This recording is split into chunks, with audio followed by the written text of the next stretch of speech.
being here tonight for our second season of the Women on the Rise series that we launched last year. It's really special to get the community and the wider mainline community together for moments like this when we get to bring in amazing women from across the world or different sectors to come talk to us about what they're seeing and hearing and what they're doing so that we can inspire our girls to future greatness in many different ways. So thank you for being part of that. It's especially special tonight because, so who knows what this week is? Some of my girls. So it's Computer Science Week. It's Computer Science Education Week, because whose birthday is on Saturday? Say it louder. And Lovelace? Grace Hopper. So that's Baldwin alum, beat out by a Baldwin current student. Grace Hopper's birthday is this Saturday, so we're excited to celebrate all the amazing women doing amazing things in the computer science world today, and exciting to have with us tonight Reshma Saujani. I'll leave it to three of our amazing girls to tee up and introduce her. And before I do that, I want to give a quick thank you to one of our fantastic alum, Ruth Hochberger, whose generous sponsorship of these events makes it possible for us to get together for moments like this. So thank you, Ruth.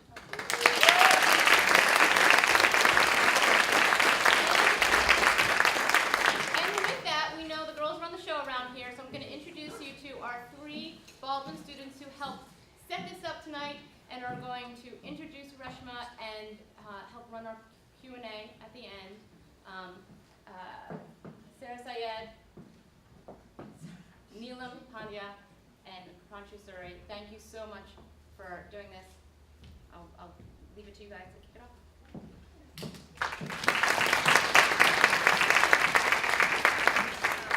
Our speaker, Reshma Saujani, is the founder and CEO of a nonprofit, Girls Who Code, that teaches coding to girls all over the world, or all over the country, and is working to close the gender gap in technology. Saujani is a graduate of the University of Illinois, Harvard's Kennedy School of Government, and Yale Law School, and she began her career as an attorney and an activist who became the first Indian American woman to run for Congress in 2010, as well as having served as the Deputy Public Advocate for New York City.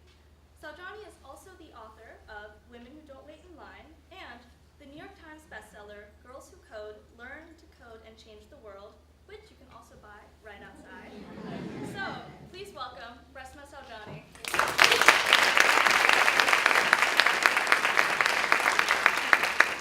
Thank you so much. It's a huge honor to be here, and thank you for that introduction. So I want to talk to you a little bit about why I spend my life teaching girls how to computer program and why I'm a really weird person to be doing that. I'm not a coder. I did not major in computer science. My father would often ask me when I was growing up, what's 2 plus 2?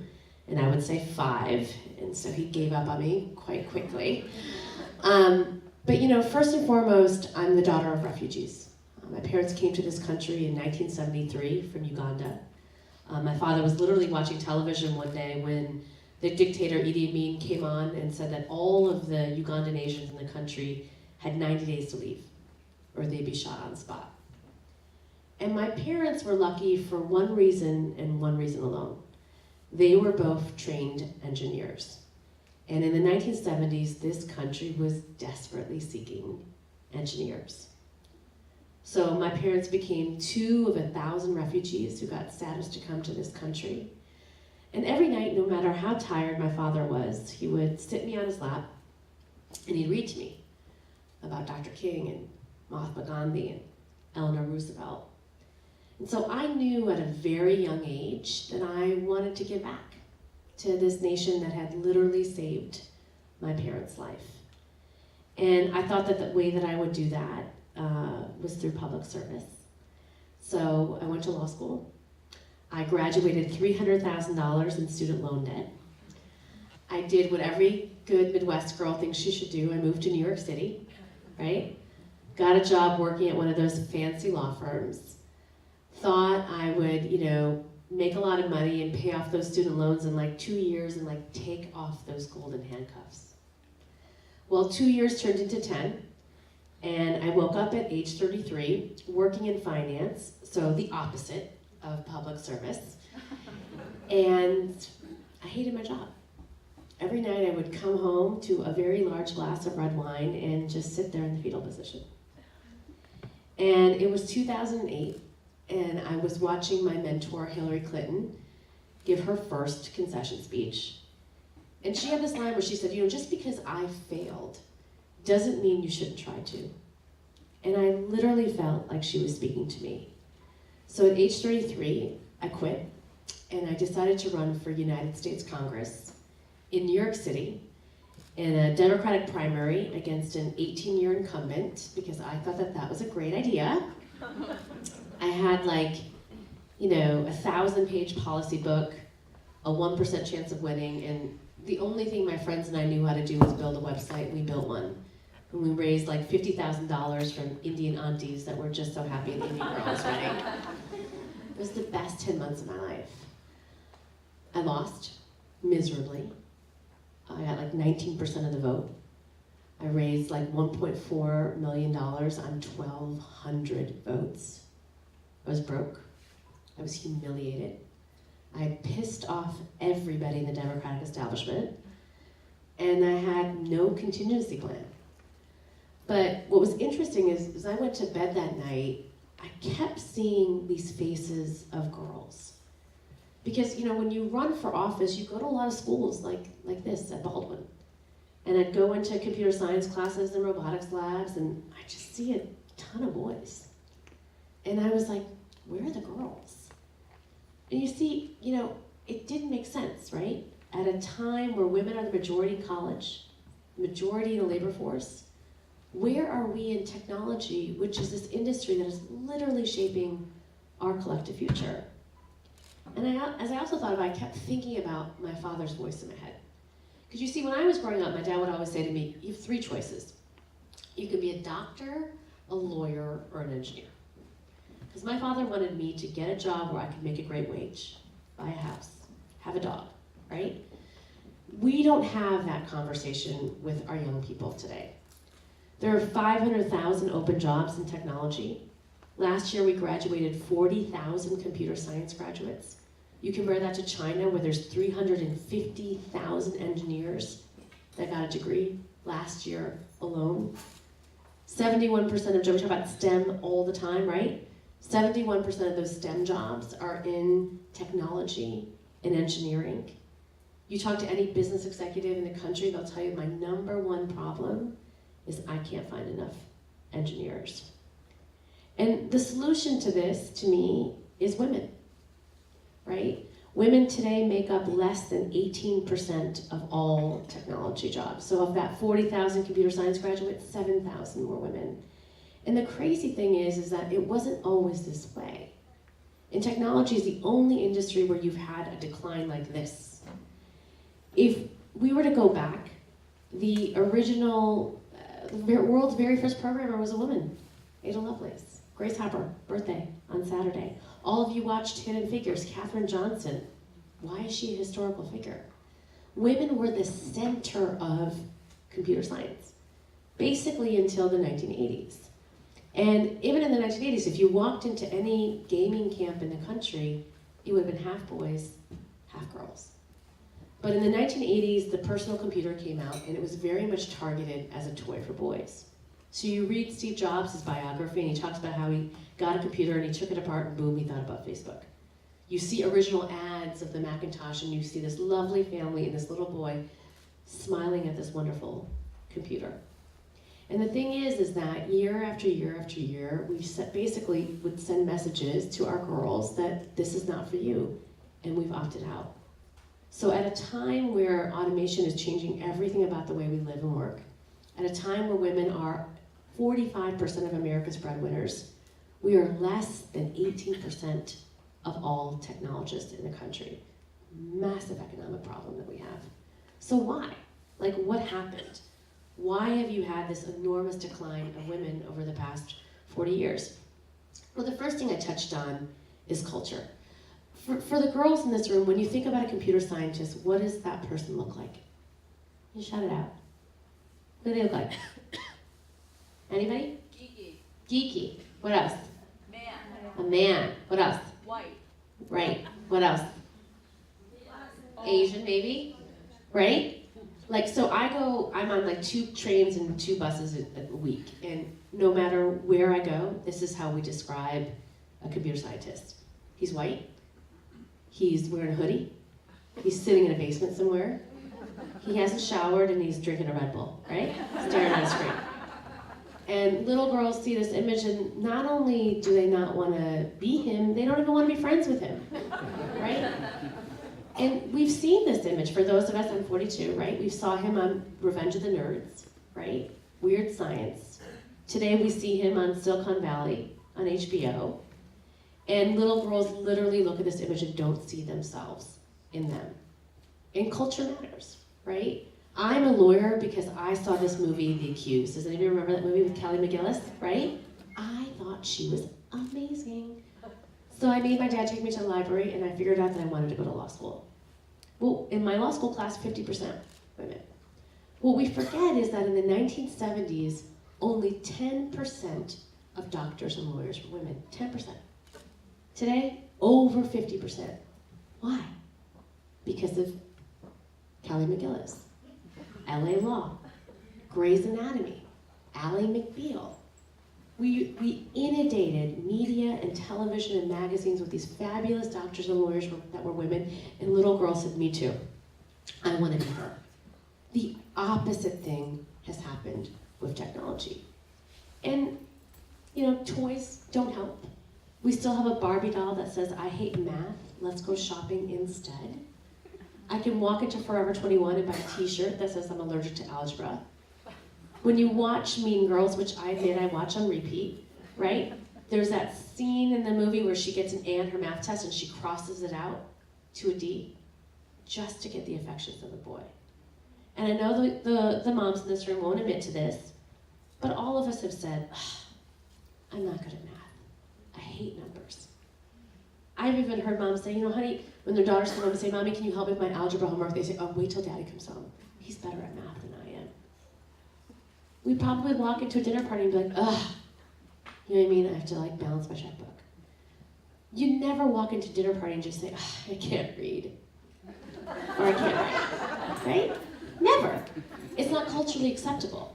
But let's all admit it. It is culturally acceptable to say that I hate math, I'm not good at it, or science. And so a skill set that our girls simply need to survive, we are sending them messages and signals that it's okay to not like it, to not be good at it, or that it's a boy thing. And it's hurting them. The second thing I've been thinking a lot about is this idea that, we raise our girls to be perfect and we raise our boys to be brave. I got an email from Ted about 1.5 years ago that said, come give a talk and say something new. And I was like, great, thank you. But I spend my life with girls, so I'm constantly analyzing them. And I'm also obsessed with women's leadership. I led my first march when I was 12 years old, and the fact that I had to organize a women's march most recently really irritates me. The fact that we have not changed the face of leadership bothers me. And so I think every day about why is that? What is it that we need to do differently? And, I realized at a young age that, we teach our girls to, smile pretty and play it safe and get all A's. Don't raise your voice too much. And we teach our boys to crawl to the top of the monkey bars and just jump off.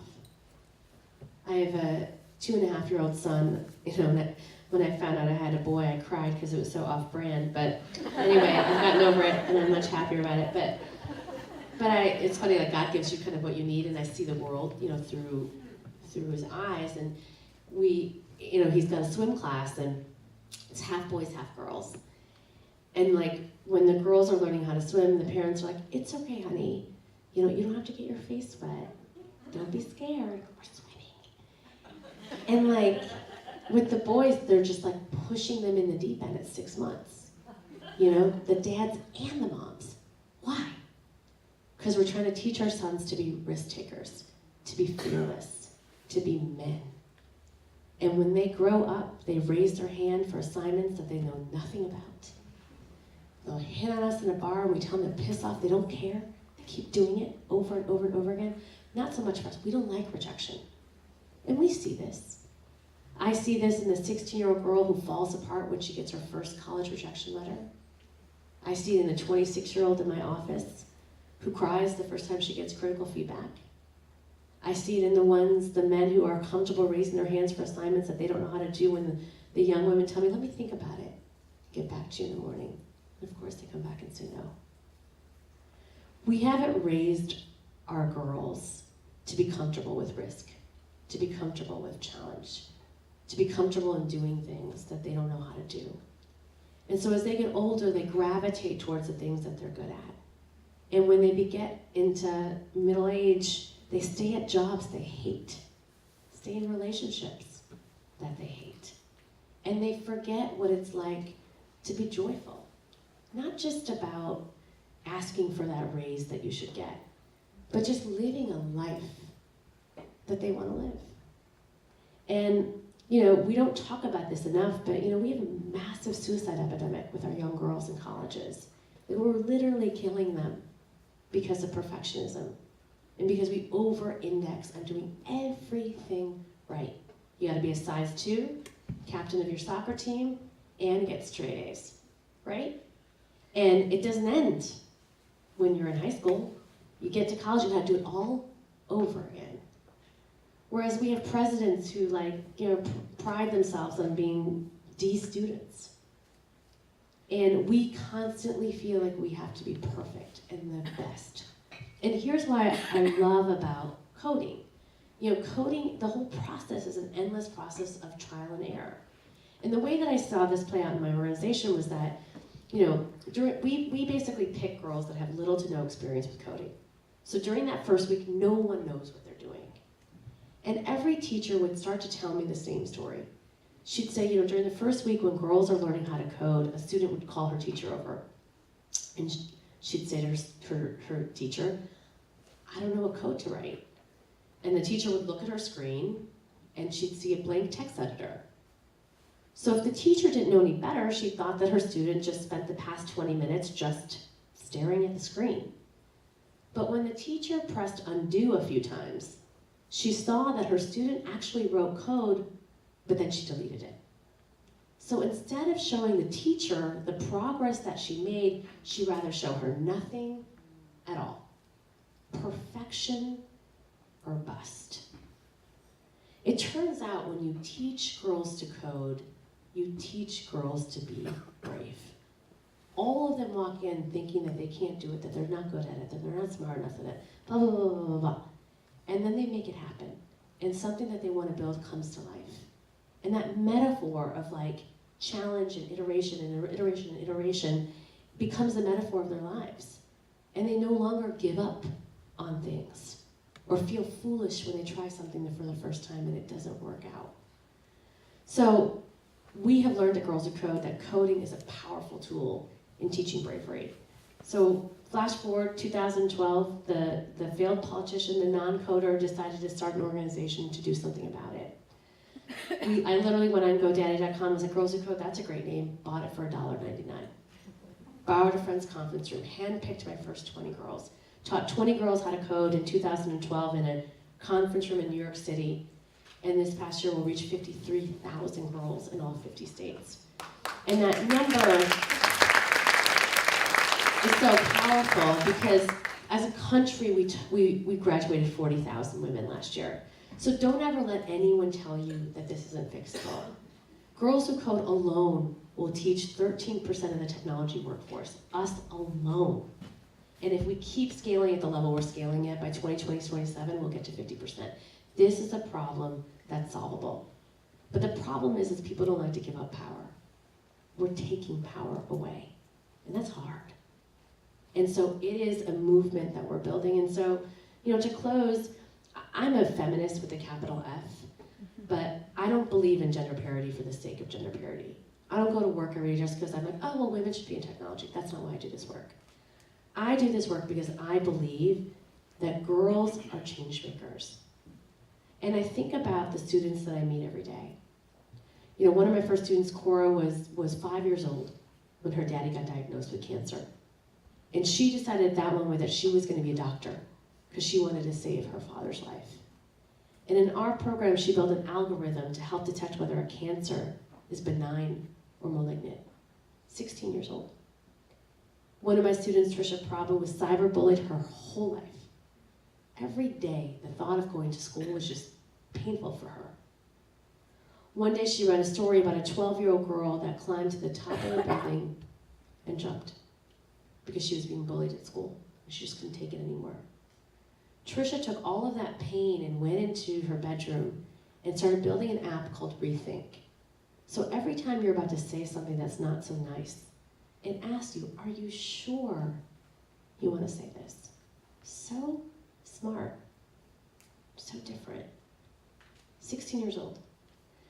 There are so many innovations that we are leaving on the sidelines because we are not teaching girls to code. So I would say, if you want to find a cure to cancer, teach girls to code.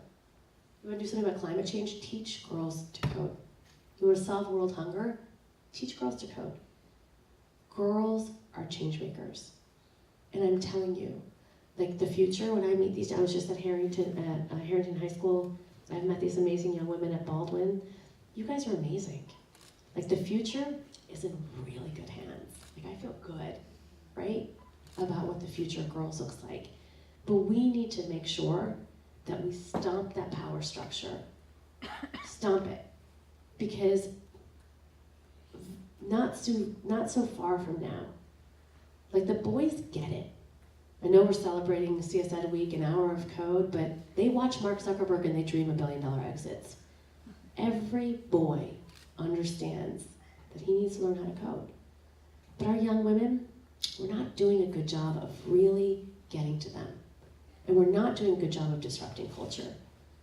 But again, if we commit to it, if we commit to this movement, we can fix it. We can solve it. And we can crash a glass ceiling before it's even formed. And I think that that's powerful and exciting. So I want to give time to these young girls for their questions and for Q&A. So I guess, come on up.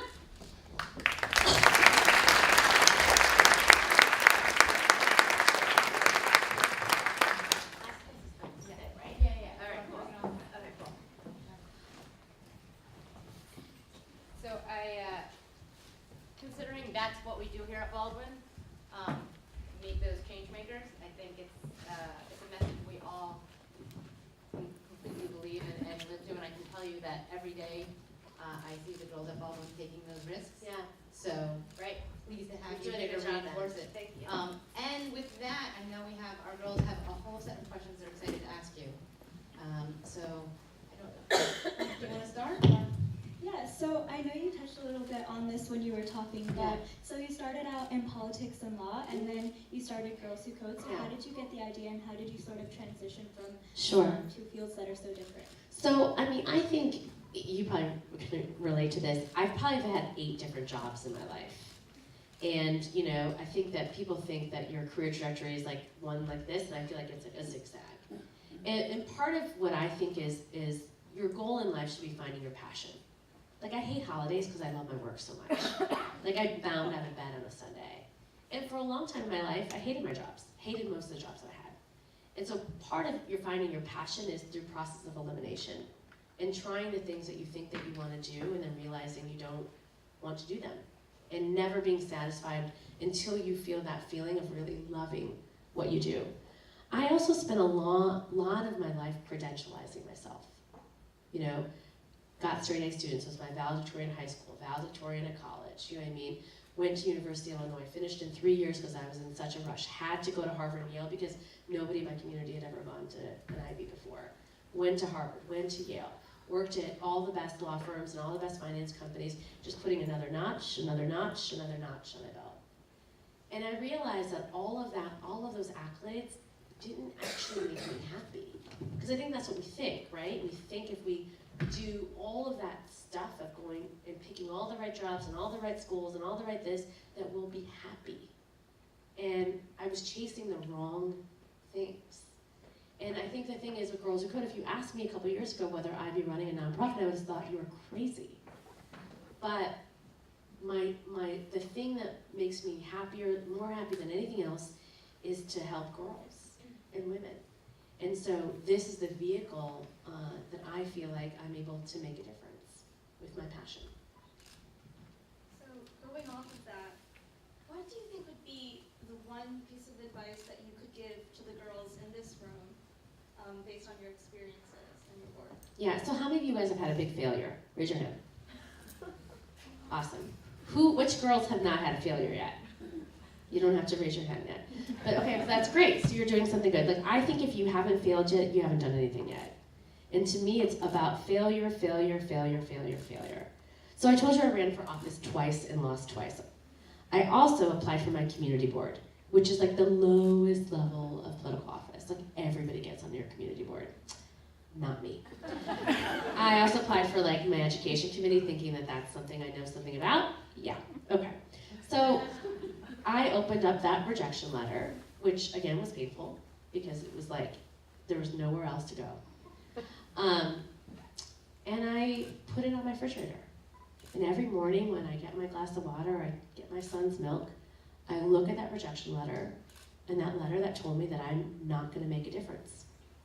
And it reminds me of where I'm gonna go, and that I won't let anybody ever tell me that I can't do something. So part of what my strategy is, I surround, and I was doing this, my dad reminds me, like, I have my college rejection letters. He has all of them. I've saved all my rejection letters from college, from my master's program, from my law program, from my first job. I've saved all of them. Because part of, for me, immunizing myself from rejection and failure is to surround myself by it. So, like, bravery is like a muscle that you have to keep exercising. Like, I don't even think about some of the crazy things that I do on a weekly basis because I'm just so used to, like, if I feel like it's the right thing to do, I just do it, even if there's consequences for it. You know what I mean? If I want to stalk Michelle Obama, I just stalk her. You know what I mean? And I don't think about whether she's gonna think I'm weird, which she probably does, right? But it's okay. So, you know, I think, how do we start exercising that, right? And not letting that feeling of, oh my God, I feel weird, am I foolish? You know, like, that stops us so many times from, like, it even stops us as the moms and the grandmoms in this office, in this room, right? It stops us from doing things that we want to do. Again, even if it's like dancing, because we think we're too old to dance. You know what I mean? Like, and that feeling of feeling like you're not good enough, you're too this or that, or not this or that, to do something you want to do is painful, right? And so how do you get over that? And I think you get over that by just constantly putting yourself in that bravery zone. When you think about that, we talk about a lot here when the girls push themselves. Talk about that first moment. What is the message in your head, or what are the tactics behind it, so that we can help the girls practice that muscle memory? So I'll give you an example. So recently, oh, you're streaming this, aren't you? Okay, so let me edit myself. I was recently asked to give a speech at a very important conference, and at Silicon Valley conference. And I felt like it was inauthentic to go give this talk without addressing some of the issues that have happened with women recently.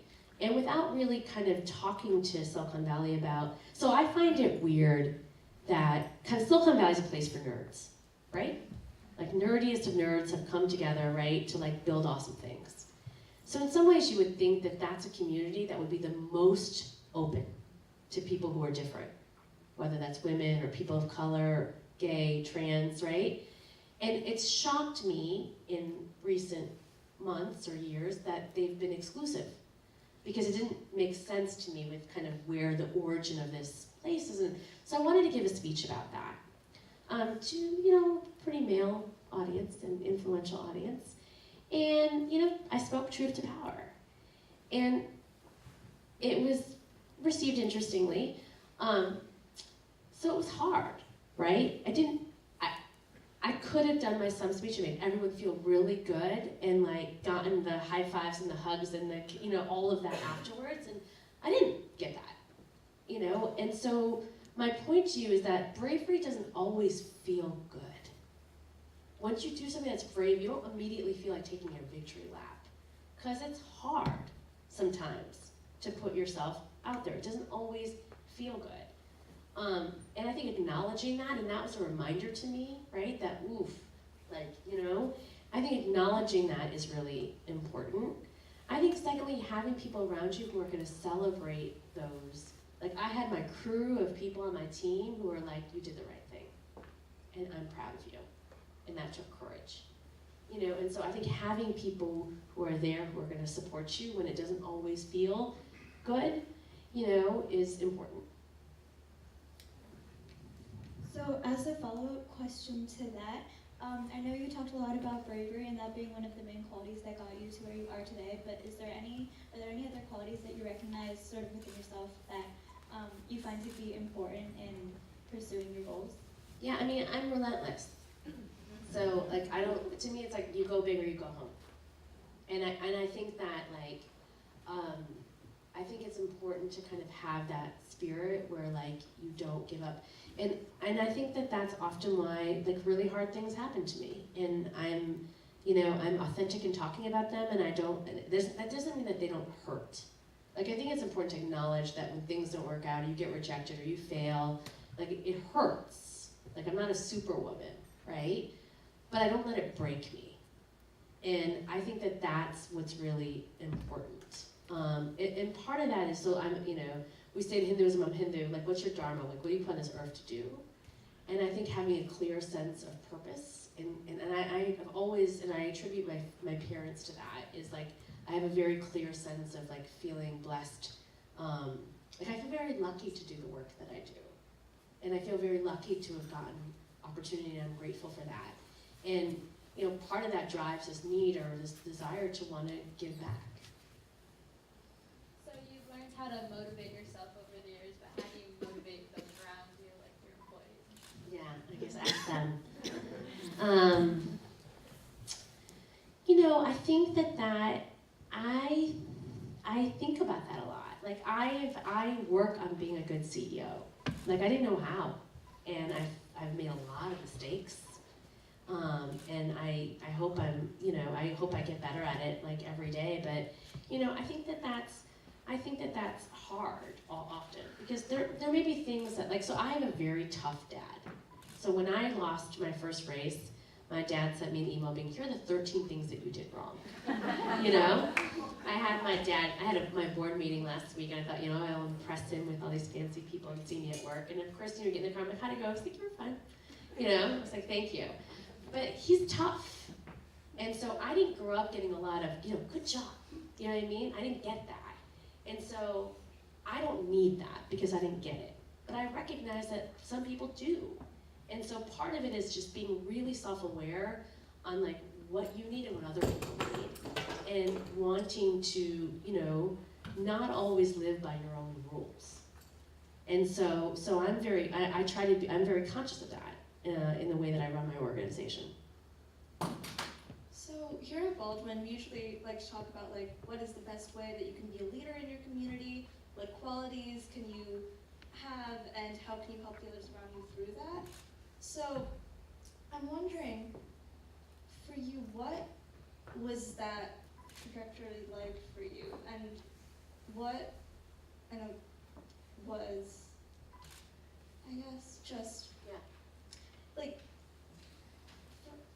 how could we start that from where we are today? I guess is my question, since that is a big topic that we talk about here. So what are small leadership things that you think that we could, like, build on as we get to the start of our career? So, I mean, I think the first thing, I know this might sound too, I think it's really important to be self-aware. So at a young age, I always was pursuing ways to learn how to be self-aware, whether that was meditating, going to silence, or doing mindfulness, which, you know, I know you have some amazing Baldwin alumni that are working on that stuff, but I think that that's really important. So I always knew what my weaknesses were, and more than my strengths. Like, I wanted, you know, where are the places where I needed support, and where I needed to grow. And so I think it's really important to be as self-aware. Some of us don't like to go in our heads because we're afraid of what we're going to find, right? And I think especially as young women, you know, part of being kind to yourself, You know what I mean? And like, you know, we always say this, like, I say this in my TED Talk, like men apply for jobs when they have 60% of qualifications and we do 100, right? It's the same thing when something doesn't go right, we beat ourselves up all the time. So how do you learn how to be kind to yourself? And that will allow you to be more self-aware. And I think the more self-aware you are, the better leader you're gonna be. Second thing is I always hire people who are smarter than me. I do. Everybody on my team says, no, you guys are. They're smarter than me. And I think that, like, how do you, when you're building teams right now, look for people that are smarter than you and not get intimidated by that. I think some of the weakest leaders are people who have narcissistic ego issues, we all know what we're talking about, who don't, like, who are afraid of that, right? So how do you at a very young age start practicing kind of that skill set?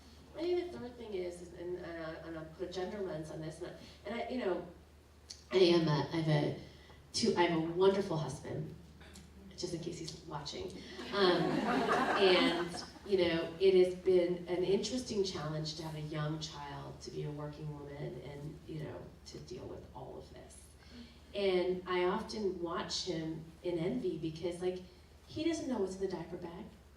You know what I mean? Like, he doesn't need to, you know, he'll just put Super Wings on and like feed my son. Like, he has time for himself, and he makes time. Even though we both try to do 50-50, I try to get him to do 60 and I do 40, right? But so, you know, so to me, I like again, I think I always feel like I have to do everything, you know, and make people feel good and answer every email. Like I like shoot for inbox 0, which is my husband's like, you're ridiculous. But even with my son, I am constantly, as I'm telling you, I need to leave 15 minutes early. But it's like he's not going to miss me if he doesn't see me. Or I'm constantly trying to take credit. I'm constantly editing my schedule. And so I put all this pressure on myself, right? When he doesn't even care. Not he meaning my son. But my husband, again, who's kind of similar and from his ambition, he doesn't put that type of pressure on himself. So how do you at a young age learn how to delegate? You know, how do you at a young age do 80%? You know, and really learning that skill, because it gets worse in some ways the older you get. If you were that person from the time you were 16 to 46. Well, I think that's a good moment to leave our audience, our girls in the audience, a chance to ask you questions as well. I know they've been primed and ready. Looking for a Baldwin hand. Baldwin mom, we'll give it to you. What can we do at Baldwin to start this journey, this process with our girls in terms of coding? I know that at Haverford, the brother school, if you want to call it that, of all boys, they're starting their boys coding very, very early in their careers. What can we do at Baldwin? Do you have? We do. So Yeah.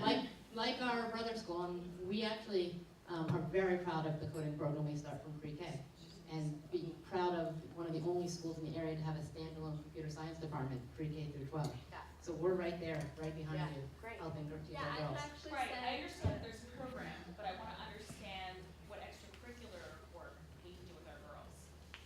Oh, I was just gonna say, I was giving a tour recently, and I was really excited to find out that they're actually gonna start implementing teaching Python in elementary school, and I was a little bit jealous. Well, and you guys should have a Girls of Code Club challenge. I was just, you know, and so I think the thing is to me, I think one of the things that we do, which I think is beyond the coding, is like supplementing it with the resilience and the bravery and all the other things, and sisterhood, which I think is important. But, you know, we have become fast friends, and we'll continue to kind of find ways to like work together and to really, you know, and include you guys in the Girls Who Code. You know, we have a campus program that we're doing in private schools and universities, which is a 2-week immersive program that we're running over the summer so people can go deeper with some of this other specializing in whether it's gaming or app development, etc. So there's a lot of stuff I feel like we could do together. 100%. Great. We're excited. How can you build that confidence with the girls who have We have one of the Baldwin girls right in front. Sorry. Okay, so I think it's very amazing that you are able to both work and then take care of the children and also like start this non-profit. So I was just wondering like how do you like balance I don't. I'm like a mess half the time. I'm actually surprised I don't have anything spilled on me right now. I definitely have like a little bit of a, yeah. So, it's messy, but it's supposed to be that. And I think it's hard, and I think for any mom in this room or dad in this room can, you know, but don't worry about that. You know what I'm saying? Like, I think too many times I get questions from girls at your age, which you're in no way, hopefully having a child anytime soon, you know, and you're already thinking about, which means you're already thinking about the choices that you're not gonna do because you're worried about this. Don't worry about it. Like, it all kind of figures its way out. And just learn how to outsource everything, you know, at this young age. Because it's, you know, in some ways having a child was the best thing ever happened to me because I've learned how to be so much more efficient with my time and to say no. Like, so much of being brave is to say, no, I can't come, I can't do that. I know we have one, you right up there, yep. Yeah, how do you build the confidence in girls, whether they're 6, 16, or 46, and they've already been going through this for so long, if they want to change and have that bravery? Yeah, I think that's a great question. So I don't think it's ever too late to unlearn some of the things that you've been taught. So for me, I think part of it is like everyone committing to like exercising that bravery muscle and doing something tomorrow that's out of your comfort zone. So like, for example, I don't know how to swim and I hate cold water, and I'm taking surfing lessons. You know, and so I used to like, every time my son got a new toy or my phone broke, I'd like look at the instructions for a second. If I couldn't figure it out, I'd give it to my husband. Like, I'm my own tech support now. And like, that's a big deal for me, right? So part of it is like, I think unlearning behavior, but committing to that. So I think that's a great note to end on. do you want to do, I'll do one last one for a young girl, and that's it, and then I'm gonna run out. I love. What if you started a coding club and no one came to it? It's okay. Guess what? We have clubs that have 2 people in them, or 1 person in them, and they are awesome. You know, it doesn't matter. Like, one girl, like I told you my story, like I had 20 girls in my first class. You know, 1 girl can set off a movement. Look at Malala. It's true. Thank you guys so much.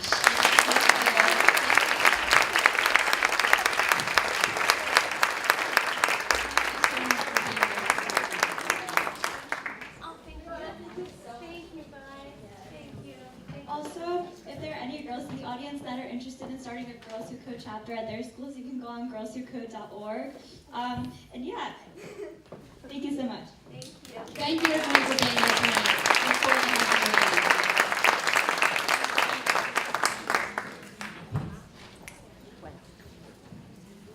Thank you for joining us tonight. We will be soon announcing our next Women on the Rise speaker for early in 2018, so please stay tuned. And please know that everything she was talking about, that's the bravery we teach her at Baldwin. So look out for our Baldwin girls to be changing the world next. Oh yeah, okay, ready?